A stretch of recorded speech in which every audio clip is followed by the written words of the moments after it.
Coming up, a pizza shop pays it forward and a former hippie finds everlasting peace.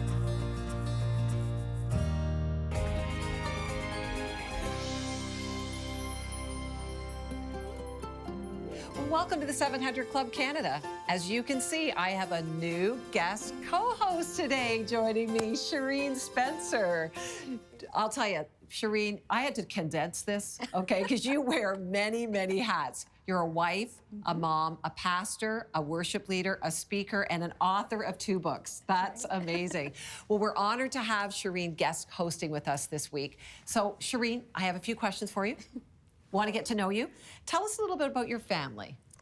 Well, I have my husband and 2 boys. All right. 16 and 13. I used to say I had 2 busy boys, but you know, COVID has us inside with each other, but we've actually found out that we like each other. You do? Right? At 16 and 13, I'd say that's a big accomplishment. It's a big accomplishment, but we do. We like each other. How have you been adjusting through this COVID time as a family?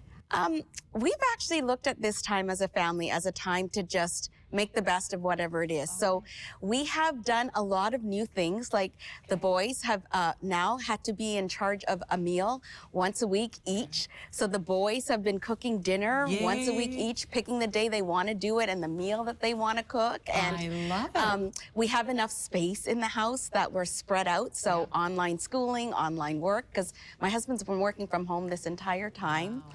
And of course, you too? Yes, somewhat, and teaching, but I've been going to bricks and mortar, and then the kids have gone back. So we've just gone with whatever it is. Good you for know, you. I spent many years sick. Yes. So this is nothing for us. We're just like, well, we're gonna have to adjust. Well, I loved interviewing you on this show and sharing your story. And you've just experienced so many things in your life. But look at you. I mean, just God is using you. Tell us what you're doing in ministry and just, what's God calling you to these days? Well, I have been trying to just really work at making my online ministry known, and not, you know, nobody intended it to be an online ministry. But that being said, the Lord birthed in me a ministry that is there to help support pastors in whatever it is that they're doing, especially in the area of just the word, worship, and working relationships. So my ministry is called Connect 3, connecting people to the word, worship, and working relationships. I love it. So that being said, I've tried to go with the times, and I've been doing some Instagram lives, and then been able to do some Facebook preaching and sharing and leading.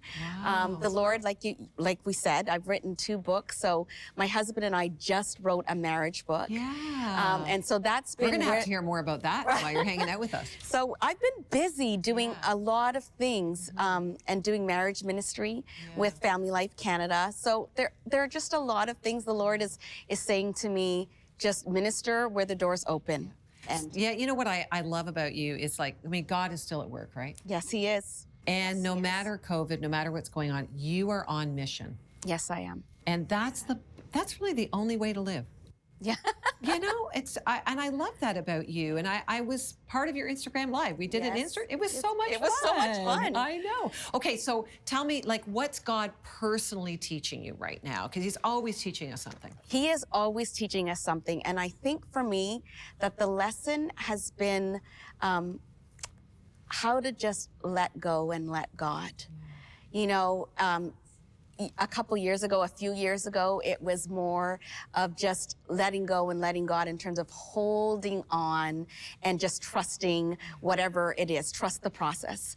But right now for me, it's more like letting go and letting God in terms of, oh, you say here, doing this, a quicker obedience. Oh, that's big. A quicker obedience. You know, not, you know, I already know that God is going to do things his way.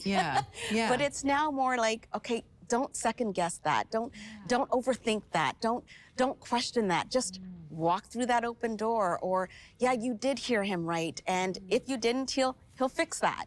But that idea of a quicker obedience.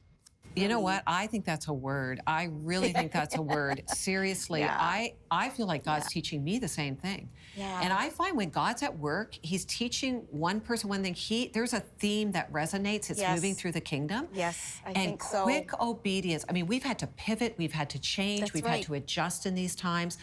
That is really, really important. Well, and I mean, you know, you're here with us. Like, That was a quick obedience. right? Thank you for doing this, because I look forward to us sharing as you're going to minister on this show with us in these next few days. I just really look forward to how God's going to use you, and Thank you. he's, you know, he's gifted you in so many ways. So thank you for taking the time to be with us. Thank you for, you know, inviting me and giving me this honor. This is an exciting journey, and I'm going along for it. So Well, with quick obedience, you know, God's never boring. no, he's not. No, he just keeps us going. That's great. Yeah. Thank you, Shireen. That's great. Thank you so much for having me. I'm looking forward to spending some time with you this week. Good. I really good. am. Well, we welcome you for sure today. Thank you. Thank you. And so on today's program, you will see that there is really no such thing as a hopeless situation with God. That's right. You'll see how not only God helped Andrew get up from rock bottom, but helped turn his life completely around. You'll also see how one former hippie child of the 60s found real peace and love. But first, this is how hope is returning to a community one pizza slice at a time. Wow.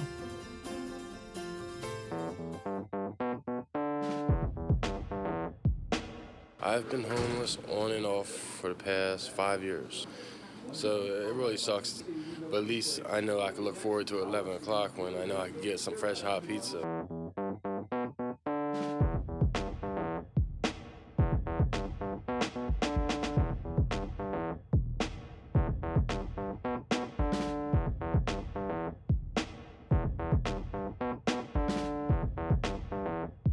The first day the Pay It Forward program kind of started was when a gentleman walked in and he asked if a homeless person ever came in short, and he offered to pre-purchase a slice of pizza for the next homeless person. So he gave me $1. I ran out, got Post-it notes, put one up on a wall behind the register, told more people about it. Eventually, a couple days later, a homeless person came in. He had like 65 cents on him. And we told him to just keep the change. It was already paid for. He redeemed one of the pre-purchased slices. So now we've given away almost 10,000 slices of pizza. I feel, well, you know, welcome. I feel like, you know, like I almost bought the slice, but I know I didn't. I try to donate at least like $5 a week, you know, and it's so funny because today I left my wallet and everything home, and I have 78 cents in my pocket, and I just came out, I was like, I'm a little short. They were like, okay, don't worry about it, and that's a really great feeling, you know, so I can imagine how the homeless people feel, and it's just a great thing, and the pizza is good. I'm from New York, so you know I know what pizza is. Before I opened up Rosa's, I just worked at a desk job in New York. You know, I showed up every morning, did some computer work, and then, you know, went home. Pretty regular stuff. I wanted to kind of do something new. I saw the success of the dollar pizza stores throughout New York, so I thought I'd open this place up and try my hand at it. I've been 3 years off the streets. I was 7 years homeless myself as a veteran, you know, and I finally got myself out of the rut, got myself an income, and I want to pay it forward, you know. Oh, just yesterday, there was a guy that came in. He'd been homeless for like 8 months, and I hadn't seen him for like 3 months. And I'm like, yo, where you been at? He's like, yeah, I'm working now. Figured I'd buy a slice for someone else. I was like, that was awesome. Just a couple days prior, I had been like, man, I hope that guy's okay. And it turns out, you know, he's killing it. We don't always have a chance to come in and get fresh hot food whenever we can. And for people to donate money, you know, towards slices of pizza for us, like, really made a change in Philadelphia. In a city with the poverty rate that is higher than all other big cities comparable to it, to see such a show of compassion and brotherly love is really, it's inspiring.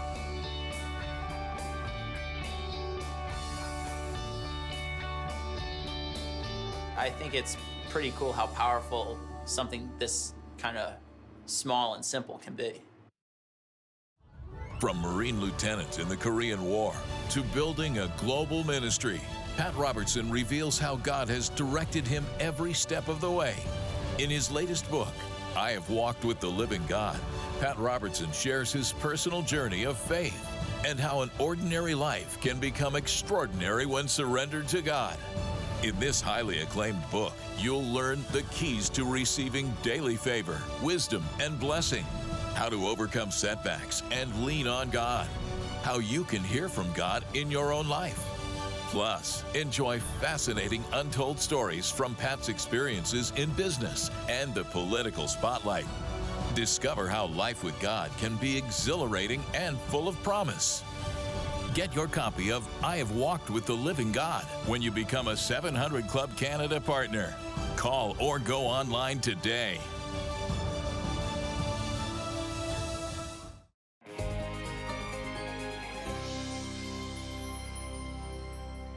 Everybody was looking forward to Woodstock. It was the biggest thing coming. 1969, the hippie movement in full swing. 500,000 people descend on the Woodstock Music Festival, many searching for peace, love, and freedom through sex, drugs, and rock and roll. 15-year-old Kimberly Nyborg was one of them. I was excited. I was going to see these bands that I used to listen to all the time and get high. It was wild and crazy and drugs and all kinds of it. I was in my glory. Kimberly's father left when she was a baby. She was brought up by her strict and often demanding mother. By age 13, Kimberly rebelled, having sex and using drugs as she embraced the hippie culture, along with its promises of love, peace, and no rules. She also grew her hair long, not only in rebellion, but to get the attention of boys. I liked the way I felt. I liked what I was getting from it, and I wanted more. I wanted more of that freedom. At home, she and her mom were constantly at odds. One night after Kimberly came home late again, her mom decided to punish her by cutting her hair. I had long, really long, pretty hippie hair. I felt devastated that losing my hair means I lost any attraction. Later that night, Kimberly swallowed a bottle of her mother's Valium, landing her in the hospital. As soon as she recovered, she ran away with a friend. But that freedom came at a price. A lot of really ugly things happened to me. We ran down to Greenwich Village. I ended up staying with somebody and they had heroin, and I ended up on a heroin overdose. After being dropped off at a clinic, Kimberly survived. Then a girlfriend convinced 15-year-old Kimberly to help at Woodstock. But after the festival ended, Kimberly decided again to run, this time to a commune in New Mexico. There, she thought she found love. But when she got pregnant, her boyfriend dumped her immediately. He wasn't having anything to do with it, so I was devastated. Rejected again, Kimberly drifted to another commune in Minnesota, where at 17 she gave birth to her son. She got clean and patched things up with her mom.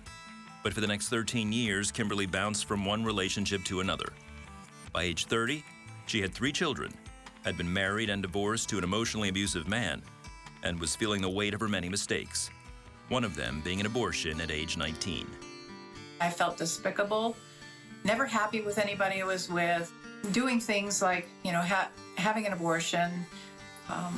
Ended up having an affair when I was married to my first husband. The hopelessness really got heavy and hard for me. And I started rethinking about suicide. Around that time, Kimberly met some new friends who turned out to be Christians. They shared their struggles with me, yet they had the hope that Jesus was the only way to get through their struggles.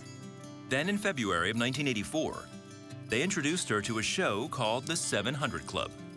I was fascinated by the testimonies that I saw on the 700 Club. I could really identify with them and the way they lived their life.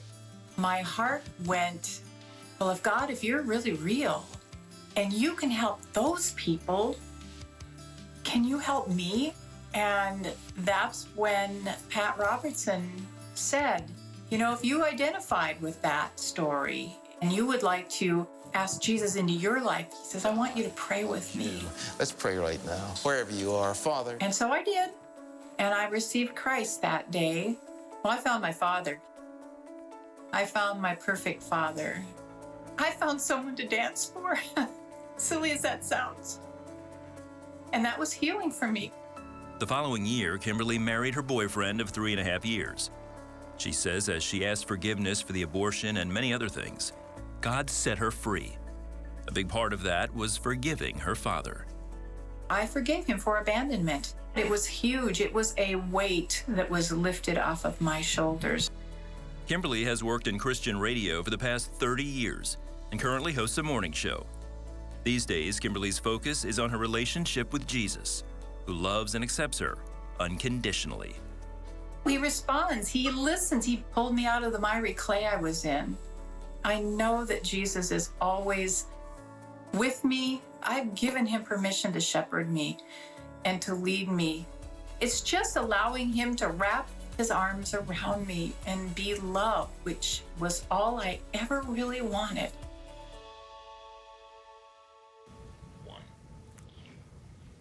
In 1969, there were thousands searching for peace, love, and freedom. And not much has changed. Today, there are still thousands looking. And only Jesus can provide what so many are looking for. But we run to so many people and places, hoping that we will finally find love for ourselves. We find it so hard to forgive ourselves for our choices. We find it so hard to forgive others. But when we do, we are truly walking into freedom. Our freedom came at his price, and we only need to accept the gift. As Kimberly says, to allow Jesus to wrap his arms around us and be loved. Isn't that what all of us are mostly really looking for? It's what all of us really want. And in Jesus, that is where we find it.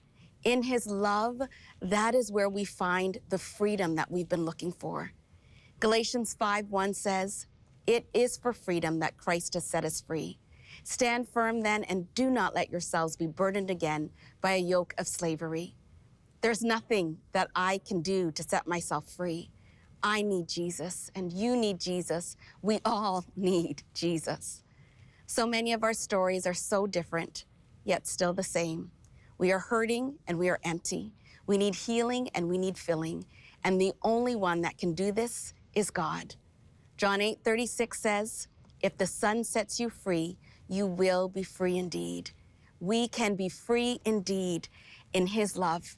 And so I invite you, if you're needing some freedom, we have a gift for you called Free Indeed that you can come and call for. And the number is 1-855-759-0700. And we will be glad to give you this pamphlet and to pray with you. Thank you for joining us.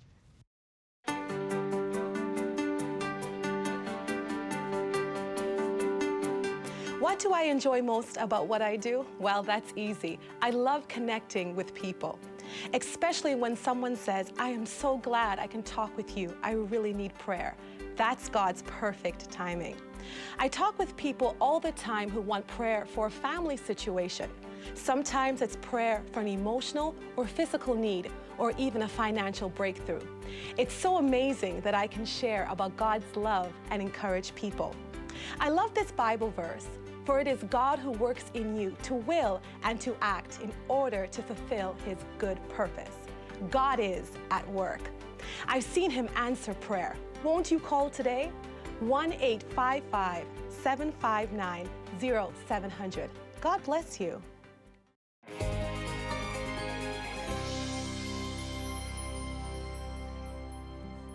I looked at my dad, I said, "Dad, if you try to take my drugs from me, I'm gonna kill you."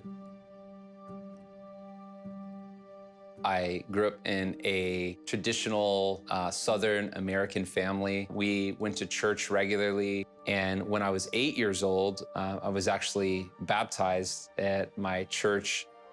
Soon after I was baptized, I remember actually spending time with some friends from school who came over to my house. They got on the internet and they showed me these websites with images that I'd never seen before, and I was exposed to evil and bad things. It began to show me that there was a whole nother world out there.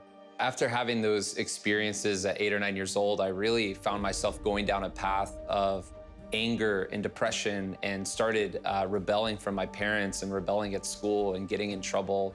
And around the age of 12 and 13 is really when I started drinking and doing drugs on a regular basis. When I was 15 years old, one of my best friends, he told me that he had stolen some prescription painkillers from his dad. And I'll never forget that first time trying prescription painkillers. When I began to feel its effects, the feeling that overcame me was really a feeling of peace, of calmness, of confidence. It was like everything that I was hoping that I could be, everything that I was hoping that I could feel, I began to experience as I began to take those drugs. Immediately from day one, I decided I don't ever want to stop feeling this way. At the age of 18, my friends, some of them started using heroin. And when they started doing that, that's when I was first introduced to street drugs. At first, I would begin to, pray to God or ask God to change my situation. But then really quickly, I began to believe a lie that my problems, my issues, the way that everything had worked out, that it was God's fault. I was, at a place where I was like, I don't believe in God anymore. I completely walked away from Him. I packed a bag and ended up living homeless on the streets of Atlanta. I remember just being out there and was basically stealing and selling everything I had to survive and to get my next fix. And on a Sunday morning, I was in one of my drug dealers' houses. That morning, apparently my parents, they had gone to church and they had told their Sunday school class that they had no idea where I was and they didn't know if I was alive or if I was dead. And the Sunday school class prayed for me that Sunday morning. And it was just a few hours later, I called my dad. Someone had told him about a program called Teen Challenge. So when I called my dad, he was excited. And he said, Andrew, I found out about this program. He's like, we'll help you again. We'll help you get into this program if you're ready. And I just told my dad, I was like, I'm not ready. And the next morning, I was awakened and a voice spoke to me, not audibly, but just like it was in my head. And the thought that came into my mind, it happened 3 times, was if you don't get out of this situation, something really bad is gonna happen to you. So I thought I was going crazy, and I ended up calling my dad. I said, Dad, I need you to come get me, I'm ready.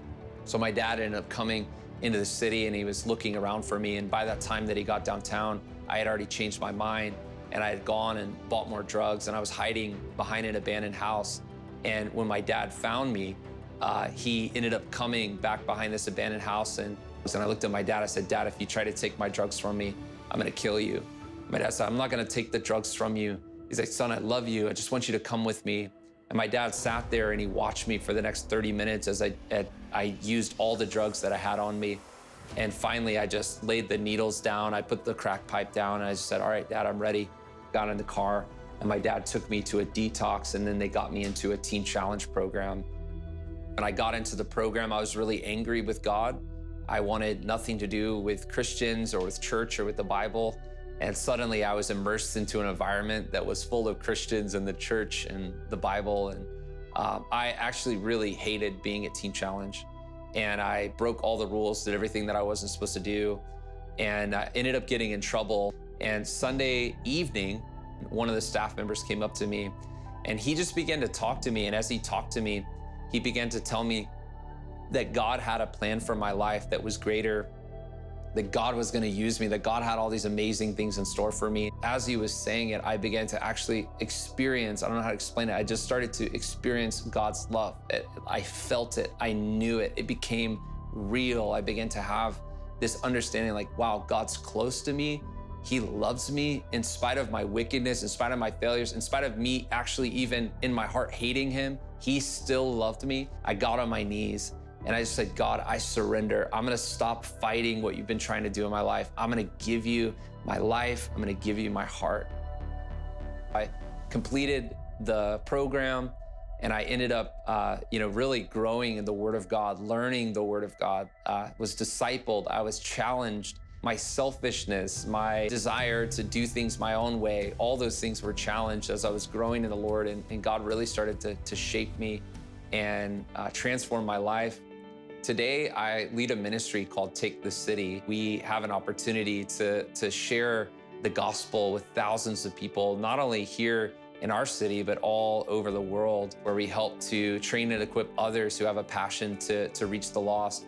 No matter what kind of situation you're dealing with or what you're going through, no matter if the situation feels dark and hopeless, I just want to declare that there is hope in that situation and that Jesus is able to do miraculous and incredible things, no matter how dark and how hopeless it may seem. Someone should download the CBN Family app to get an easy view at all of CBN's media. Having access easily to that faith-based content is just so invaluable. This is a great way I could take that with me on the go, you know? This app is really easy to use. My favorite feature is the fact that you can look at like the different like feeds, like the news, animations. This app has exactly what you're looking for as far as Christian values go.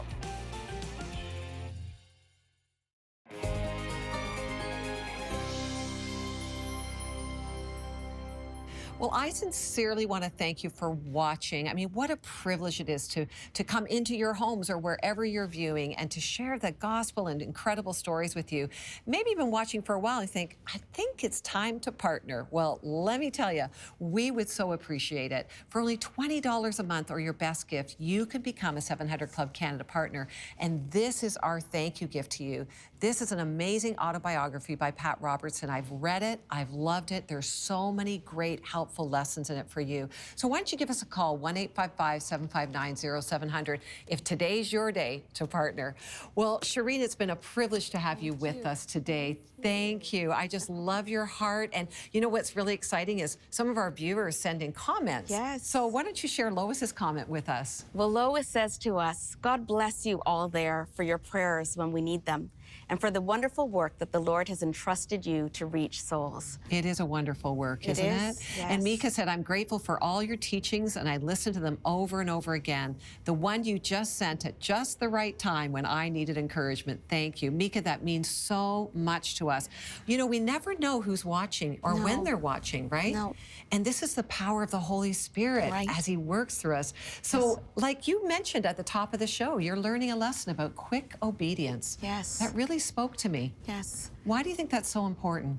Well, we've had to pivot so much right now, and you know what? We get to where God is taking us a lot faster if we obey him sooner. And we get the blessing of obedience sooner. And so it just, I think it saves us from a lot of unnecessary trouble. I think you're so right.